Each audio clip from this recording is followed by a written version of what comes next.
konteks aku minanas, atau sederhananya begini. Kenapa di dalam Al-Quran kalau kita buka buku-buku tafsir pada surat yang ke-7 ayat yang ke-12, pada surat yang ke-49 Al-A'raf, Al-Hujurat, pada ayat yang ke-14 itu, kenapa Allah menolak pengakuan keimanan sebagian orang-orang Arab? Tapi tolong dicek ayatnya, saya khawatir saat yang bunyi ayatnya wa qalatil a'rabu amanna. Ketika orang-orang Arab mengatakan amanna, tapi pengakuan itu dinegasikan atau ditolak oleh Allah dengan mengatakan tidak, tapi cukup katakan aslamna. Dari amanna menjadi aslamna. Kenapa Allah tegaskan demikian? Allah mengatakan walamma yadkhulul imanu fi qulubikum, sebab keimanan itu belum masuk ke dalam hati. Sederhananya beginilah Bapak Ibu sekalian membacanya. Di dalam ayat kan bunyinya innamal mu'minuna ikhwatun. Jadi kalau sekarang umat Islam itu sulit bersatu, karena memang bunyi ayatnya bukan innamal muslimuna, tetapi innamal mu'minuna. Jadi kalau ditanya bagaimana agar umatnya Rasulullah ini bisa bersatu, ya caranya cuma satu. Keislamannya di-upgrade menjadi keimanan. Karena kalau Islam itu hanya sebatas formalitas saja. Ya itulah formalitas tadi, yang penting sudah. Yang penting udah sholat, yang penting udah puasa, yang penting. Jadi semua itu baru sebatas formalitas, sehingga tidak membekas dalam kehidupan. Nah, salah satunya yang kita bahas malam ini adalah tentang zikir. Kalau ahamiyat zikir, pentingnya zikir itu sudah tidak diragukan. Kita lihat di banyak ayat, di banyak surat dalam Al-Quran tentang pentingnya zikrullah. Salah satunya ada di dalam Quran surat Al-Ahzab ayat 41 sampai 43. Al-Ahzab. Ada lagi dalam Quran surat Al-Ankabut ayat yang ke-46. Ada lagi dalam Quran surat Al-Ahzab lagi pada ayat 21. Dari 3 ayat ini saja, dalam 3 surat ini, kita bisa simpulkan memang hukum zikir itu adalah wajib. Yang namanya zikrullah itu adalah wajib. Kita belum sampai kepada pembahasan hakikat zikir. Apa itu zikir? Jadi baru sampai pada pembahasan zikir itu wajib. Kenapa hukum zikir itu wajib? Sebab zikir itu substansinya adalah ta'atullah. Di para ulama menyimpulkan bahwa substansi inti dari zikir itu adalah ketaatan kepada Allah. Wa may yuti'illaha faqad zakarallah. Siapapun yang taat kepada Allah, maka pada hakikatnya hakikatnya dia sudah mengingat Allah. Wa may yazkurullah faqad ata'a Allah. Dan siapapun yang mengingat Allah, pada hakikatnya dia merupakan bentuk ketaatan kepada Allah. Maka zikir itu hukumnya wajib dari rentetan ayat yang kita sampaikan di atas tadi. Itu baru 3 ayat saja. Di dalam 2 surat ayatnya ada 3. Itu sebagai contoh saja. Nah, sekarang pertanyaannya, banyak majelis zikir, banyak orang yang mau zikir, bahkan menjadi perdebatan apa itu hukum zikir, tapi pada kenyataannya semua itu tidak membekas dalam kehidupan. Hanya sebatas zikrun bil lisan, hanya berzikir secara lisan, tapi belum sampai mencapai hakikat zikir itu sendiri. Ini kita bahas tentang zikir, dan silakan dikias kepada ibadah-ibadah yang lain. Kenapa kita bahas zikir? Karena zikir ini ibadah yang paling mudah, tapi paling berat timbangannya di hadapan Allah. Kenapa paling mudah? Tidak terikat tempat, tidak terikat waktu, tidak terikat syarat, dan juga tidak terikat oleh umur. Dimanapun boleh berzikir selama itu tempat yang suci. Yang tak boleh kan berzikir kamar mandi. Dia ibadah yang mudah, tetapi berat timbangannya di hadapan Allah. Nah, Bapak Ibu sekalian yang Allah muliakan, kenapa dinamika zikir hari ini tidak mampu mewujud dan membekas dalam kehidupan umat Islam pada umumnya ya? Karena ada 2 hal yang hilang dalam zikir umat Islam hari ini. Pertama, yang disebut dengan istilah hudurul qalbi, hadirnya hati di saat berzikir.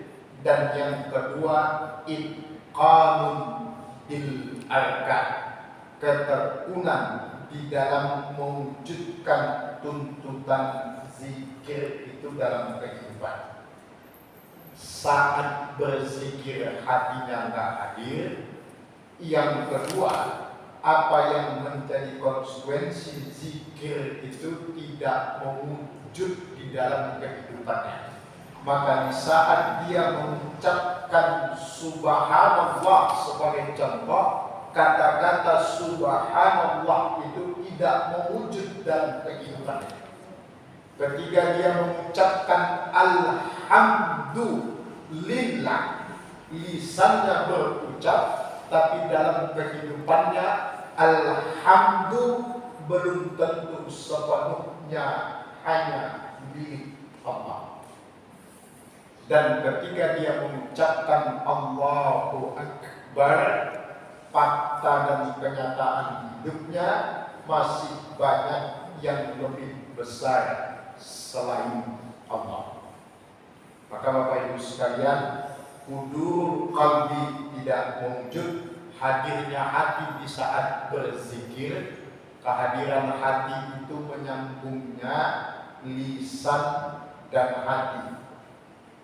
Maka di dalam sholat itu ada yang mengambil pendapat niat itu di dalam hati, kemudian diucapkan secara lisan. Maka ada sebagian umat Islam kalau mau sholat bacanya usolli, itu dalam konteks untuk menghadirkan hati. Lisan hatinya nyambung. Karena ada orang yang bicara hanya di lisan, tapi di hatinya enggak. Maka kan kalau kita lihat iman itu kan wilayahnya 3. 1, at-tasdiq bil qalbi, pembenaran di dalam hati, ta'mir bil lisan, wal amal bil arkan. Jadi yang namanya iman itu dibenarkan dalam hati, diucapkan secara lisan, dibuktikan dalam perbuatan. Ini bukan salah satu, tapi menjadi satu kesatuan. Karena ada orang yang terbukti dalam kehidupan iman itu, di hatinya membenarkan, tapi lisannya tidak pernah mengucapkan. Itu juga nggak bisa. Perbuatannya membuktikan, hatinya membenarkan, tapi lisannya nggak pernah mengucapkan. Contohnya paman Nabi. Paman Nabi terbukti itu membela Rasulullah, itu terbukti. Dan ketika ditanya tentang Rasulullah, hatinya membenarkan Rasulullah itu jujur, risalah yang dibawa itu hak. Tapi nggak pernah syahadat paman Nabi sampai meninggal. Jadi nggak bisa. Jadi tiga komponen itu satu kesatuan. Ada juga yang hatinya membenarkan, lisannya mengucapkan, tapi di perbuatannya nggak terbukti. Nah, itulah yang disebut munafik gitu kan. Hatinya membenarkan, lisannya juga mengucapkan, dia syahadat. Tapi apakah terbukti dalam perbuatan? Belum tentu. Makanya disebut dengan munafik. Nah, zikir juga sama. Tidak hanya sebatas tasdikun bil lisan, membenarkan Allah itu maha suci, dia ucapkan kata subhanallah, tapi bukti dalam kehidupannya tidak mewujud. Pembuktian itu tidak mewujud. Apa contoh? Orang yang mengucapkan subhanallah, tetapi dalam kehidupan tidak mewujud. Si banyak itu yang menodai kesucian Allah. Apa tentang penodaan terhadap kesucian Allah? Subhanallah jalan terus zikirnya, tapi masih baca ramalan, masih percaya zodiak, masih bertanya ke orang pintar, masih punya istilah guru spiritual, macam-macam. Itu kan menodai kesucian Allah. Padahal Allah maha suci dari segala bentuk penyekutuan kepada siapapun. Karena Allah itu maha segala-galanya, kan itu keyakinan kita. Tapi faktanya nggak demikian.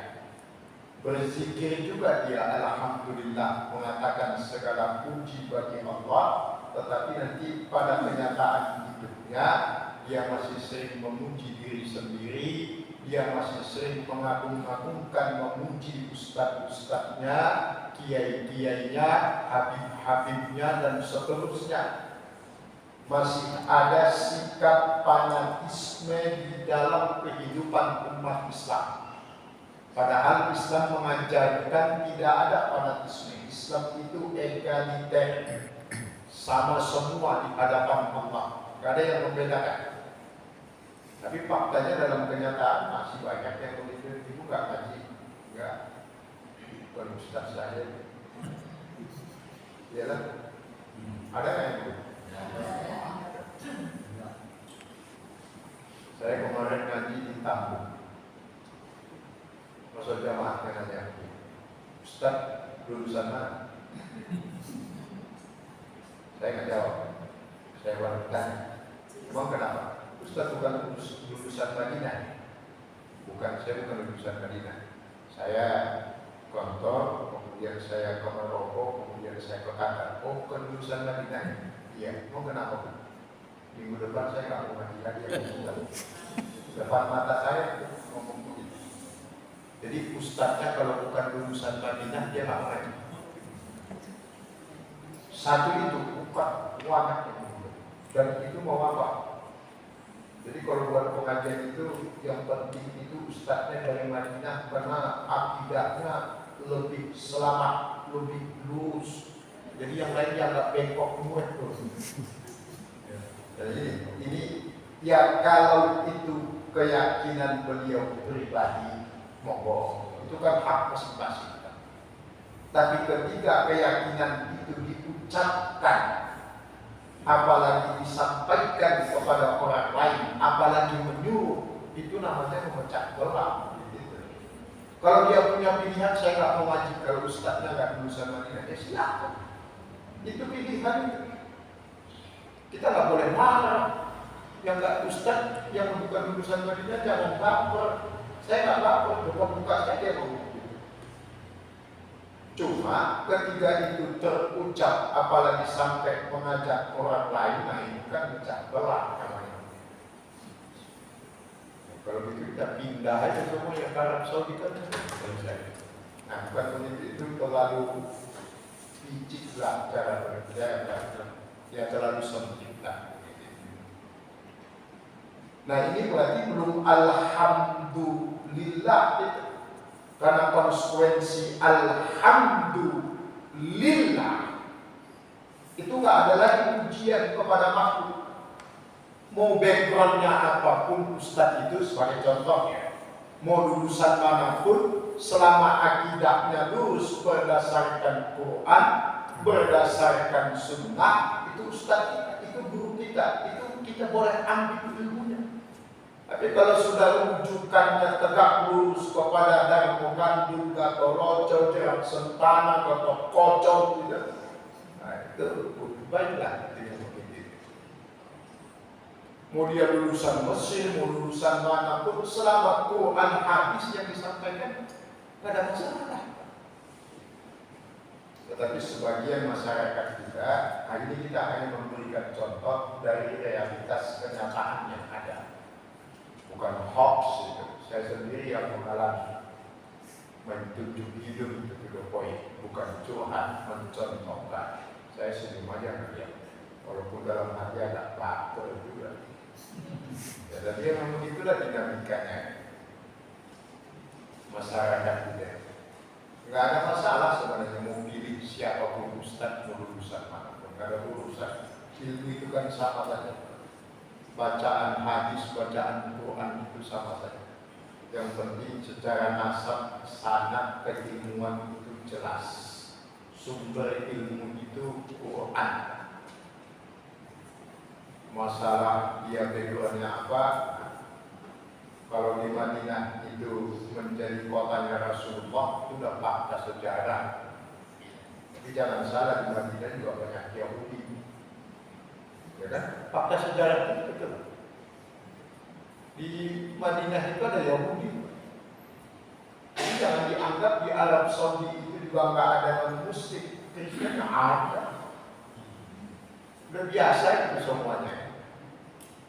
Ada mereka mendapatkan keberkahan di sana makamnya Rasulullah, itu sebuah keberkahan kelebihan. Dan itu tidak semuanya menjadi garansi. Buktinya ada itu yang hari ini dari S1 sampai S3 di Mekah, Ummul Qura, S1, S3 sampai doktor itu di Ummul Qura itu di Mekah. Pulang-pulang di Indonesia jadi liburan juga. Ada diusulkan dari ketua umum satu organisasi besar. Liburan juga cara pemahaman. Jadi kan gak jadi garansi juga semua background pendidikan.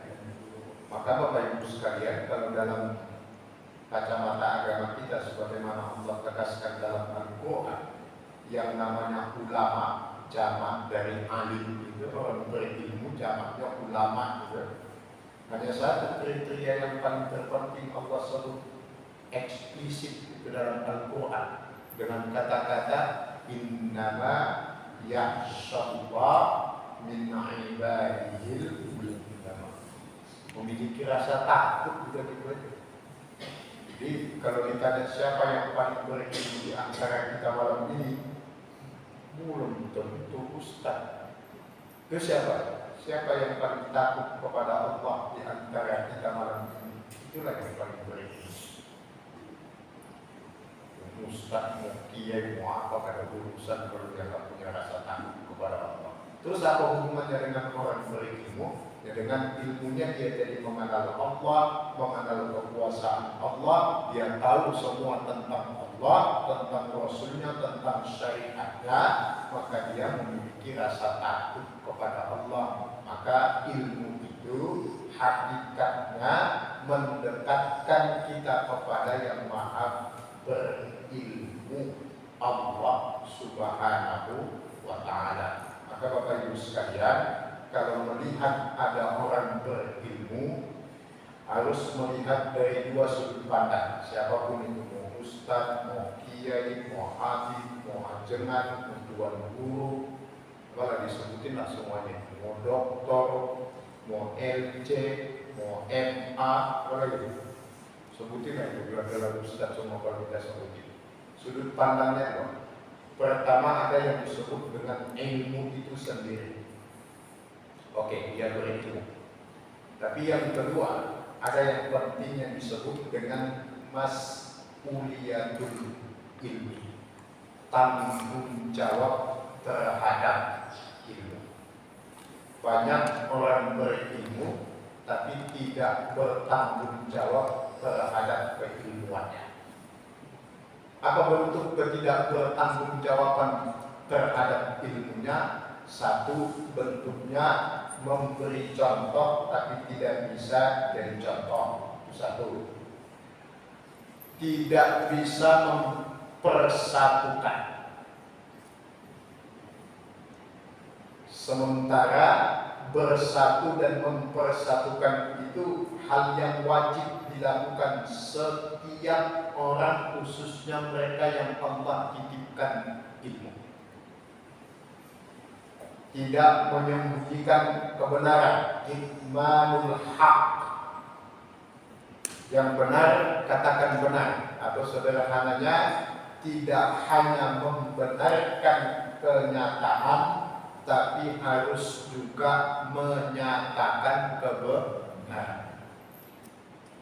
Itu semua bentuk mas'uliyatul ilmi, tanggung jawab kepada keilmuan. Maka jangan heran Bapak Ibu sekalian, banyak yang bergelar profesor, doktor, kiai, haji, ujung-ujungnya ada juga yang membela kebatilan, atau minimal ya memberikan support dalam tanda kutip terhadap satu yang secara umum ketahuan itu batil. Kan ada dulu yang ngomong, jangankan satu orang Lady Gaga datang ke Indonesia, musri Lady Gaga buka bakal murtad umat Islam. Itu kan secara tidak langsung pembelaan terhadap sesuatu yang sudah jelas-jelas batil waktu dulu dinamika Lady Gaga, kan? Yang mau datang ini apa namanya? Lupa saya. Itu ada juga itu ulama yang ikut-ikutan berkomentar, komentarnya cenderung membela.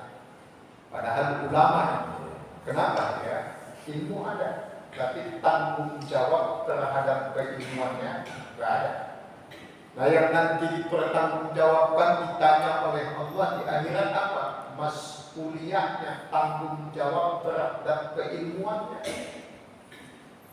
Maka subhanallah, nanti mereka yang masuk ke neraka, ya, nanti saya lupa ayatnya, bukan lupa, tapi takut salah menyebutkan ayatnya. Nanti Ibu lihat aja ke Bapak Ibu yang masukkan di Google, penduduk neraka protes, nanti keluar ayatnya.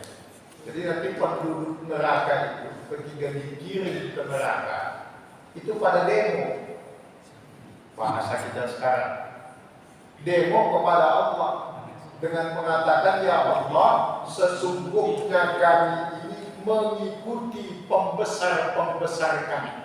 Bahasa ayatnya, sadatuna wa kubara'ana, para pemimpin dan pembesar-besar kami, itu yang kami ikuti. Dan yang terjadi fa'adalluna, dan mereka menyesatkan kami. Para pembesar itu bukan hanya pemerintah yang formal, para asatid, para duat juga itu Kubara masuk dalam kategori itu dalam tafsir Imam Ibnu Katsir. Maka apa yang dituntut oleh para penduduk neraka saat itu, atihim dirfaini minal azab. Ya Allah, berikan mereka azab 2 kali lipat dari yang Engkau berikan kepada kami. Itu akibat tidak ada tanggung jawab terhadap keilmuan. Usikum wa iyaya nafsi. Kita saling mengingatkan. Pada hakikatnya kata-kata saya ini lebih banyak menyerang kepada saya diri sendiri dan kepada teman-teman para hadis semuanya. Nah, kembali kepada pembahasan kita, Bapak Ibu sekalian, ikhwatal iman, tentang 2 hal yang hilang dari zikir yang ada di tengah-tengah masyarakat kita hari ini. Berzikir yang tidak menghadirkan hati, dalam arti lisan mengucapkan tapi belum tentu hati membenarkan apa yang diucapkan oleh lisan. Bisa jadi karena memang tidak mengerti apa yang diucapkan atau tidak munculnya getaran dari apa yang diucapkan. Maka nanti kalau menyikapi ayat Al-Quran itu ada 3 pendekatan. Ada yang disebut dengan tafsir, ada yang disebut dengan tadabbur, dan ada yang disebut dengan takwil. Jadi tidak mewujudnya tadabbur menghayati apa yang diucapkan. Lisannya mengucapkan dan mungkin hatinya tahu artinya, tapi belum tentu menghayati. Subhanallah, dia tahu Maha Suci Allah, tapi hanya sekedar ya berzikir aja. Jadi tidak hadir hatinya. Dan yang kedua yang hilang dari zikir itu sehingga tidak membekas adalah tidak ada kesungguhan untuk mewujudkan konsekuensi dari ucapan. Maka ketika subhanallah, alhamdulillah, wallahu akbar, itulah yang rutin kita baca setiap selesai sholat. Sebenarnya semua konsekuensinya itu harus diwujudkan dalam hidup, baru dia berdampak dalam kehidupan. Tidak hanya sebatas zikir yang membasahi lisan saja, tetapi menjadi zikir yang menerangi kehidupan. Sucikan Allah dari segala bentuk penyekutuan, dari segala bentuk sifat-sifat yang tidak pantas untuk Allah. Berikan segala pujian hanya kepada Allah. Puji makhluk boleh setelah kita memuji Allah. Ya, orang itu pintar, orang itu memang cerdas, ustaz itu cerdas, tetapi kecerdasannya itu yang memberikan Allah, dan masih ada di atasnya Allah yang maha cerdas. Dan yang ketiga, Allahu Akbar, Allah yang maha besar. Itu artinya. Jadi kalau ditanya apa arti Allahu Akbar, Allah yang maha besar. Apa makna Allahu Akbar? Maknanya kecilkan makhluk, besarkan Khalik. Arti Allahu Akbar, Allah maha besar. Makna dari Allahu Akbar itu apa? Kecilkan makhluk, besarkan Allah sebagai satu-satunya Sang Khalik. Itu makna. Makhluk itu apa saja? Pokoknya selain Allah disebut makhluk. Malaikat makhluk, Nabi makhluk, pangkat, jabatan, kekayaan, kesenangan, semuanya juga makhluk. Kecilkan makhluk, besarkan Allah. Itu konsekuensi zikir yang mewujud di dalam kehidupan. Nah, Bapak Ibu sekalian yang Allah muliakan, sekarang kita lihat apa hakikat zikir zikir itu, agar kita tidak menjadikan zikir itu sebatas membasahi lisan saja. Ini pendapat Ibnu Qayyim Az-Zawjiyah, Ibnu Qayyim Az-Zawjiyah. Ada Ibnu Zawji, ada Ibnu Qayyim Az-Zawjiyah. Itu orang yang berbeda. Ada Ibnu Zawji, ada Ibnu Qayyim Az-Zawjiyah, berbeda. Di pendapat Ibnu Qayyim Az-Zawjiyah, beliau mengatakan hakikat zikir itu terpancar dalam perilaku seseorang. Terpancar dalam perilaku seseorang bagaimana? Nyatanya, pertama, zikir itu harus mampu mewujudkan muraqabatullah. Muraqabatullah itu kalau diindonesiakan merasa selalu diawasi oleh Allah.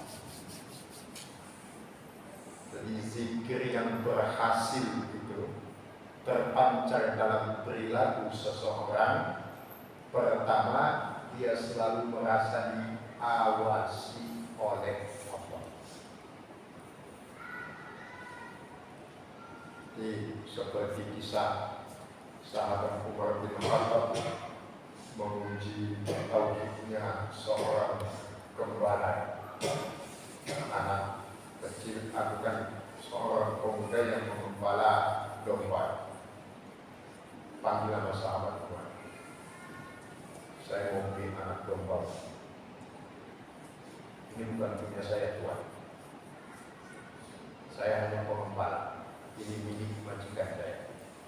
Udah nggak apa-apa, jual aja. Nanti kalau majikan mudanya